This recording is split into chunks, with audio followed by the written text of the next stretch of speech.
Okay, let's just admit it. In the last couple of years, one thing has just completely taken over: artificial intelligence. It's everywhere, right? It feels like it just appeared overnight, changing how we work, how we create, pretty much everything. But the thing is, this overnight revolution has a really long, really wild backstory. So let's dive in and unpack the story of how we got here. So here's what we're going to do. We're going to break down three key questions. First, what is AI, really? Like beyond the buzzwords. Second, how in the world did it get so powerful so fast? And maybe the most important question of all, what does this mean for our future? We're talking about the huge opportunities, but also the very real risks. All right, let's start with the basics. At its heart, AI is really just this quest to build machines that can, well, think, or at the very least act like they can think. The whole goal is to give them skills that we usually associate with human intelligence. Learning new things, solving tricky problems, and even just understanding the world around them. Okay, this next part is super important to get right. There are two main types of AI people talk about.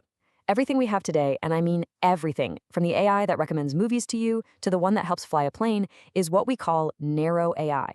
It might be a genius at its one specific job, but that's all it does. It can't do anything else. Then there's the big one, the holy grail, artificial general intelligence, or AGI. That's the sci-fi stuff, a single AI that's as smart and versatile as a human. But let's be clear, right now, AGI is pure theory. It doesn't exist. So you might be thinking, if these ideas have been floating around for decades, why is everything happening now? Great question. Because the history of AI is anything but a straight line. It's been a total roller coaster. We're talking huge peaks of excitement and then these deep valleys of complete failure. The story really begins back in 1956. There was this big conference at Dartmouth, and the optimism was just off the charts. Seriously, these brilliant researchers thought a human-level AI was maybe, 20 years away? But turns out the problems were way, way harder than anyone thought. The big promises fell flat, and this led to something called an AI winter. All the funding, all the excitement, gone. It just froze over. There was this little comeback in the 80s with these things called expert systems, but they were super limited and clunky, and that led to a second, even colder AI winter. So for a long, long time, AI was basically stuck in the cold. But then, a few things happened all at once. It was like the perfect recipe came together, and that's what sparked the fire we're seeing today.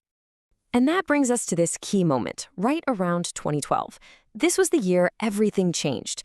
What's so wild is that the main idea behind today's AI, these things called neural networks, they've been around since the 50s. But they were like this amazing futuristic car engine just sitting in a garage with no gasoline and no roads to drive on. Totally useless. Until it got the three things it needed. Ingredient number one, big data. The internet gave us these enormous data sets, think billions of images, endless text, for the AI to actually learn from. It was the fuel. Ingredient number two, insane computing power. And this is the cool part. It came from video games. Graphics cards, or GPUs, turned out to be perfect for running these AI models, making them incredibly fast. That was the highway. And finally, ingredient number three, a breakthrough. A model called AlexNet came along and just demolished the competition in an image recognition contest. It was the proof that, hey, if you combine this old idea with tons of data and tons of power, it actually works. And it works spectacularly well. So that deep learning spark from 2012? It didn't stay a spark for long. It led directly to the massive explosion of generative AI that we're all talking about now.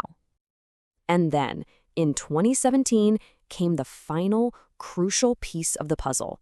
Researchers at Google invented something called the transformer architecture. Now, without getting too technical, this was the secret sauce.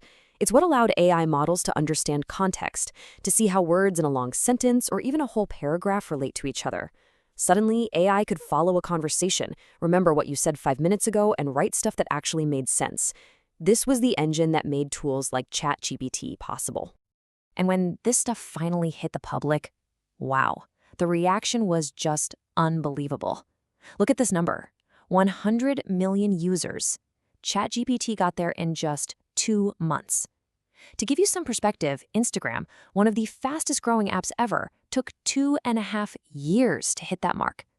This wasn't just some new tech product. It became a global phenomenon almost instantly. And now, this technology is absolutely everywhere. We're talking about AI designing new drugs to fight superbugs, making millions of trades a second on Wall Street, helping journalists find stories in huge piles of data, and yeah, driving cars. It's so much more than just a chatbot you can talk to. It is fundamentally changing how our world works. But, and this is a huge but, all of this incredible power comes with some really big questions and some very serious risks. The whole conversation has shifted. It's no longer, can we build this? It's now, oh my gosh, should we build this? So we have to look at both sides of this coin, right? The good stuff is obvious, but the potential downsides, they're just as big. So what are the things that are genuinely keeping the experts, the people building this stuff, awake at night? Well, the concerns generally fall into a few big buckets.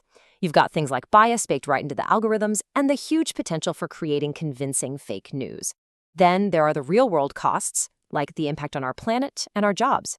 And then you get to the really big one, the existential questions about what this means for the future of humanity itself. Let's start with bias. It's pretty simple, really. An AI is only as good as the data it learns from. And if that data is biased, the AI will be biased. It's a classic case of garbage in, garbage out. And this isn't some abstract idea. This is a real horrifying example.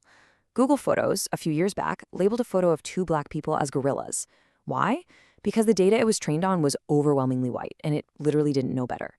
It's a perfect example of how this can go terribly wrong. Next up, the environment. You know, these incredibly powerful AI models, they're incredibly hungry. They live in these giant data centers that drink up unbelievable amounts of electricity and water. Get this, a single question you ask ChatGPT can use 10 times more energy than a regular Google search. And it's only getting bigger. By 2026, the energy demand just for data centers and AI is expected to basically double. That is a massive environmental footprint. All right, let's talk about jobs. The fear of robots taking our jobs is an old one, right? But this time feels different. Before, it was mostly about automating physical labor. Now, for the first time, AI is coming for white-collar jobs. We're talking writers, artists, coders, analysts, the creative and intellectual jobs. And nobody really knows how bad it'll be. You see some studies saying 9% of jobs are at risk, and others saying it's closer to 50%. The numbers are all over the place, but one thing is for sure. The threat is real, and it's being taken very, very seriously. And that brings us to the biggest, scariest idea of all, existential risk. This is the ultimate what if. What if we succeed in building that AGI, that superintelligence, and it's not perfectly aligned with our values? The classic thought experiment is the paperclip maximizer. You tell an AI its only job is to make as many paperclips as possible. A simple goal, right? Well, a superintelligent AI might decide the most efficient way to do that is to turn everything on Earth, including us, into paperclips.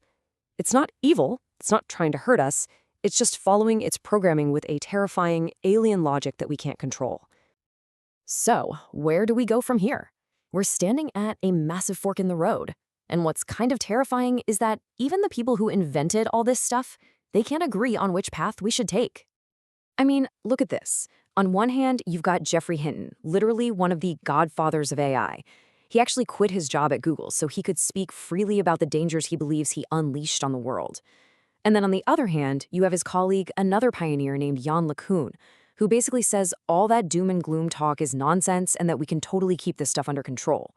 When the creators themselves are this divided, you know the stakes are incredibly high. And that really gets to the heart of it, doesn't it? The future of AI isn't going to be decided by a bunch of engineers in a lab. It's a human challenge. It's up to us. The technology is going to keep getting more and more powerful. But what it ultimately becomes depends entirely on the choices we all make right now. So the real question isn't just, what can AI do? It's what will we choose to do with it? Is it going to be our greatest tool, our partner, or something else entirely?